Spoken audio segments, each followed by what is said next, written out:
नमस्ते।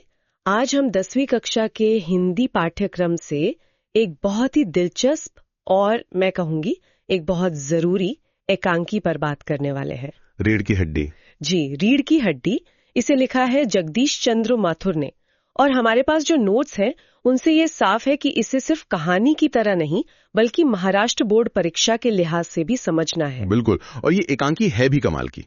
मतलब ऊपर से देखने में ये एक आम सी कहानी लगती है कि भाई लड़की को देखने वाले आ रहे हैं। हाँ, एक आम पारिवारिक माहौल। पर इसकी हर लाइन में, हर संवाद में समाज पर एक गहरा कटाक्ष छिपा हुआ है। यही तो इसकी खूबसूरती है। मतलब ये कई दशक पहले लिखी गई पर आज भी ये इतनी जरूरी क्यों है कि सिलेबस का हिस्सा है। मुझे लगता है आज हमारी बातचीत का मिशन इसी सवाल की तह तक जाना है। बिल्कुल। तो चलिए शुरू करते हैं रामस्वरूप जी के घर के उस कमरे से जहां से ये पूरा नाटक शुरू होता है। हाँ, तो कहानी खुलती है एक तैयारी से। घर की मुखिया हैं रामस्वरूप और उनका नौकर रतन वो एक तख्त बिछा रहे हैं मेहमानों के लिए। जी, मेहमानों के लिए। और उस माहौल में ही एक आप कह सकते हैं एक बेचैनी है, एक घबराहट है, जैसे किसी बड़े इम्तिहान की तैयारी चल रही हो। और एक तरह से ये इम्तिहान ही तो है उनकी बेटी उमा का। बिल्कुल। पर एक बात मुझे हमेशा से थोड़ी खटकती है। रामस्वरूप जी अपनी बेटी को बीए तक पढ़ाते हैं, जो उस जमाने के हिसाब से एक बहुत बड़ी और प्रगतिशील बात थी। यकीनन। फिर वो अचानक लड़के वालों के सामने इतने कमजोर और दब्बू क्यों बन जाते हैं? आपने बिल्कुल सही नस पकड़ी है। रामस्वरूप का जो किरदार है ना, वो आज के कई पिताओं का आईना है। वो दिल से अपनी बेटी का भला चाहते हैं, उसे काबिल बनाते हैं, सब कुछ करते हैं। हाँ। लेकिन जब समाज नाम की बड़ी अदालत के सामने खड़े होते हैं तो उनकी हिम्मत जवाब दी जाती है। वो आधुनिक सोच और सामाजिक दबाव के बीच में फंसे हुए हैं। मतलब एक तरह की लाचारी है। लोगों को पढ़ी लिखी सवाल करने वाली बहू नहीं चाहिए, इसलिए वो अपनी ही बेटी की सबसे बड़ी ताकत यानी उसकी शिक्षा, हाँ, उसी को छुपाने पर मजबूर हो जाते हैं। और उनकी पत्नी प्रेमा, वो तो पूरी तरह से पारंपरिक सोच में डूबी हुई है। उनकी सबसे बड़ी टेंशन क्या है कि उमा ने पाउडर तक नहीं लगाया और मुंह फुलाए बैठी है। बिल्कुल, जैसे लड़की की सारी कीमत उसकी बाहरी सुंदरता में ही हो। प्रेमा उस पीढ़ी की मां है जिनके लिए बेटी की शादी ही जीवन का सबसे बड़ा लक्ष्य था। और उस लक्ष्य को पाने के लिए कुछ भी करना पड़े। हाँ, चाहे अपनी बेटी की असलियत ही क्यों न छुपानी पड़े। लेकिन इस पूरे सीन में सबसे दमदार किरदार तो वो है जो अभी तक सामने भी नहीं आया। उमा, उसका वो मुंह फुलाकर बैठना असल में उसका मौन विद्रोह है। वो बिना कुछ कहे ही बता रही है कि उसे यह दिखावे का खेल पसंद नहीं। तो घर का माहौल तो तनाव से भरा है ही, लेकिन असली नाटक तो तब शुरू होता है जब कहानी के दो सबसे दिलचस्प किरदार गोपाल प्रसाद और उनके बेटे शंकर, हाँ, जब वो दरवाजे पर दस्तक देते हैं। और आते ही गोपाल प्रसाद अपनी मानसिकता का परिचय दे देते हैं। वो कोई औपचारिकता नहीं रखते, सीधे कहते हैं तो साहब फिर बिजनेस की बातचीत हो जाए। बिजनेस? शादी जैसे रिश्ते के लिए बिजनेस शब्द का इस्तेमाल, सोचिए, ये एक संवाद ही उनके पूरे चरित्र को खोलकर रख देता है। सही कहा। उनके लिए ये दो दिलों या दो परिवारों का मिलन नहीं है, ये एक सौदा है। एक सौदा जिसमें नफा नुकसान, लेन देन सब कुछ देखा जाएगा। ये सिर्फ पाखंड नहीं है, शायद ये उस दौर का एक डर भी है। कैसा डर? कि पढ़ी लिखी औरत घर में सवाल करेगी, बराबरी मांगेगी और मर्दों के हाथ से सत्ता निकल जाएगी। अच्छा, तो ये सत्ता का खेल है। बिल्कुल। गोपाल प्रसाद को एक बहू नहीं, एक मैनेज्ड एसेट चाहिए, एक ऐसी संपत्ति जिसे वो अपने हिसाब से चला सके। शिक्षा उस समीकरण को बिगाड़ देती है। और उनका बेटा शंकर, उफ, उसके बारे में तो क्या ही कहें। लेखक ने उसे शारीरिक रूप से ही झुका हुआ दिखाया है। हाँ, ये बहुत दिलचस्प है। उसके पिता खुद कहते हैं कमर सीधी करके बैठो। तुम्हारे दोस्त ठीक कहते हैं कि शंकर की बैकबोन। ये सिर्फ एक फिजिकल कमेंट नहीं है ना? बिल्कुल नहीं, ये उसके पूरे किरदार का निचोड़ है। जगदीश चंद्र माथुर ने यहाँ कमाल की फोरशैडोइंग की है। वो हमें पहले ही संकेत दे रहे हैं कि इस लड़के का अपना कोई वजूद, कोई स्टैंड नहीं है। उसकी अपनी कोई आवाज नहीं है। कोई आवाज नहीं है, वो बस अपने पिता के पीछे जी जी करता है। और यहीं से एकांकी का शीर्षक रीढ़ की हड्डी सार्थक होना शुरू हो जाता है।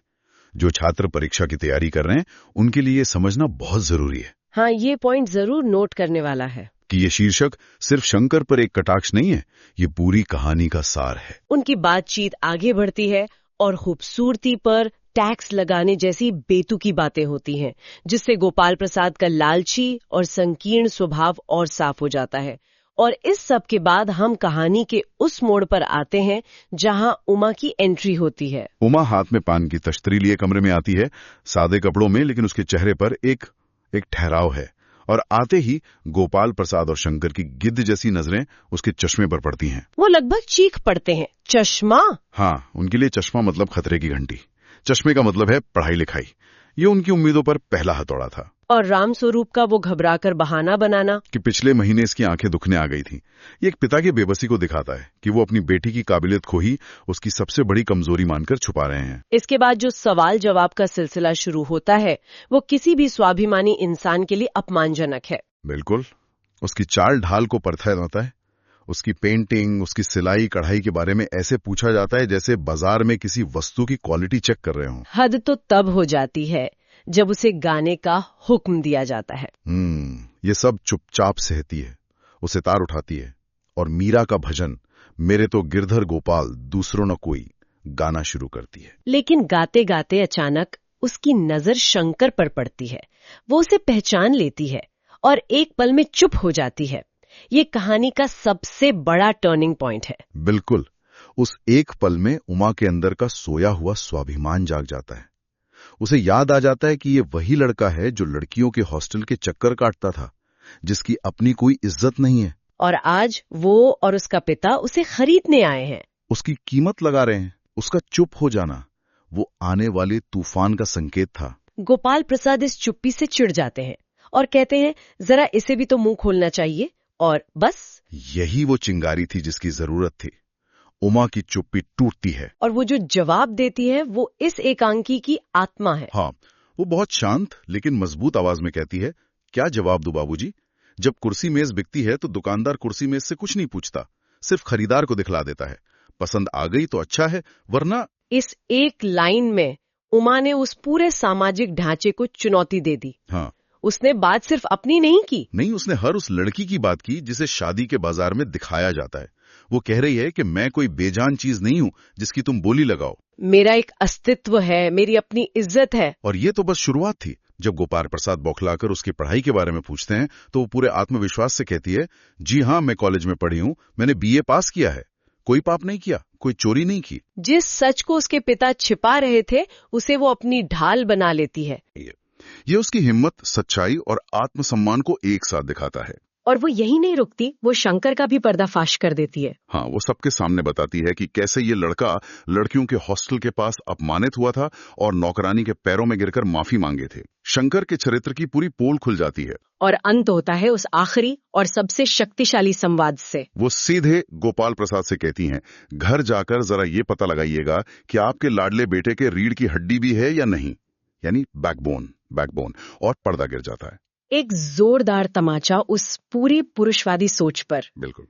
तो अब अगर हम इस पूरी एकांकी को समेटें तो ये साफ है कि ये सिर्फ महिला शिक्षा की बात नहीं करती, ये बात करती है आत्मसम्मान की, चरित्र की और पाखंड के खिलाफ खड़े होने की हिम्मत की। आपने सही कहा।